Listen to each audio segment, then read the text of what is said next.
اللہ کی دو نعمتیں ایسی ہیں کہ جن میں انسان اکثر کوتاہی کرتا ہے۔ ایک فراغت، کہ انسان پر کوئی ذمہ داری نہیں، کوئی رسپانسبلٹی نہیں، کوئی ضروری کام نہیں ہے اسے کرنے کو، بیٹھا ہوا ہے، فری ٹائم اس کے ہاتھ آ گیا ہے۔ اب اسے کرنا تو یہ چاہیے تھا کہ کچھ پڑھ لے، کچھ سن لے، کچھ سیکھ لے، کچھ اچھا کر لے، آخرت کے لیے کر لے، لیکن ہم کرتے کیا ہے؟ موبائل ہاتھ میں پکڑ کر اسکرولنگ سٹارٹ ہو جاتی ہے ہماری، اور سارا فری ٹائم جو کہ اللہ کی نعمت ہے آنکھوں کے نشوں میں گزر جاتا ہے۔ جبکہ دوسری صحت، ہیلتھ، وہ صحت جو اللہ رب العزت آپ کو اس لیے دیتا ہے تاکہ آپ اس صحت کے استعمال سے گڈ ایکٹیویٹیز کریں، حلال کمائیں، حلال کھائیں، اللہ کے سامنے کھڑے ہوں، گھر والوں کے ساتھ ٹائم سپینڈ کریں، زمین میں گھومے پھریں اس نیت کے ساتھ کہ یار دیکھے تو صحیح کہ اللہ کی نشانیاں کون سی ہیں۔ کیونکہ اگر بیمار ہو جاؤ گے تو کھانے کا بھی دل نہیں کرے گا، کسی سے ملنے کا دل نہیں کرے گا، حتیٰ کہ عبادت کا دل بھی نہیں کرتا۔ لیکن جب ہم ٹھیک ہوتے ہیں تو اپنے اوپر گناہوں کو فرض کر لیتے ہیں، موبائل کانوں سے پکڑ کر لگے رہتے ہیں لوگوں کے ساتھ، فضول کی باتیں، گھنٹوں گھنٹوں گزر جاتے ہیں، کچھ ہاتھ نہیں آتا، اور ایسے ہی ہماری زندگی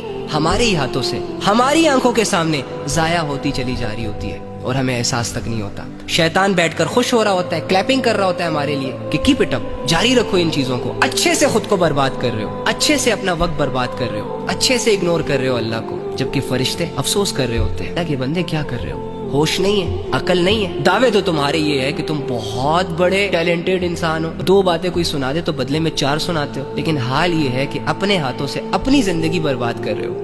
مر جاؤ گے، دو چار کندھے ملیں گے فارمیلٹی پوری کرنے کے لیے، 6 فٹ زمین کے اندر گئے، نام ہی مٹ گیا تمہارا۔ خدا کی قسم میں یہ چاہتا ہوں کہ تمہارے مرنے کے بعد لوگ مجبور ہو جائیں تمہیں زندہ رکھنے کے لیے، ایسی زندگی جیو، اور یہ تبھی ممکن ہوگا کہ جب تم اپنا تعلق اس سے جوڑو گے۔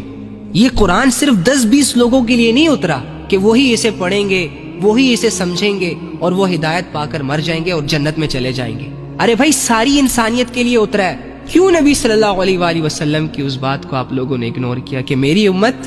میں 2 چیزیں چھوڑ کر جا رہا ہوں، جب تک اسے مضبوطی کے ساتھ پکڑے رکھو گے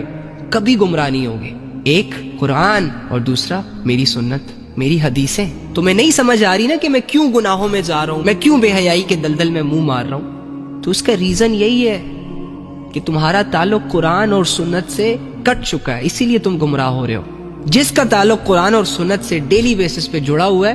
وہ نہیں ہے گمراہ، وہ غلطیاں کرتا ہے لیکن غلطیوں کے بعد اپنی اصلاح بھی کرتا ہے، ابھی بھی کچھ نہیں بگڑا۔ اگر میں اور تم اس قرآن کو سمجھنا سٹارٹ کر دیں، اس کے حلال کو حلال جانے، حرام کو حرام جانے، اور اپنی زندگی ویسے گزارے جیسے کہ اللہ، رسول اور قرآن چاہتا ہے، تو واللہ بھلے پوری دنیا شرک میں، کفر میں، زنا میں ڈوب جائے، ہماری حفاظت کرے گا اللہ رب العزت۔ تو میرے بھائی اور میری بہن، جتنی تم نے غفلت کرنی تھی نا، کر لی، اور اس غفلت نے تمہیں کوئی فائدہ نہیں دیا، الٹا تمہیں نقصان دیا۔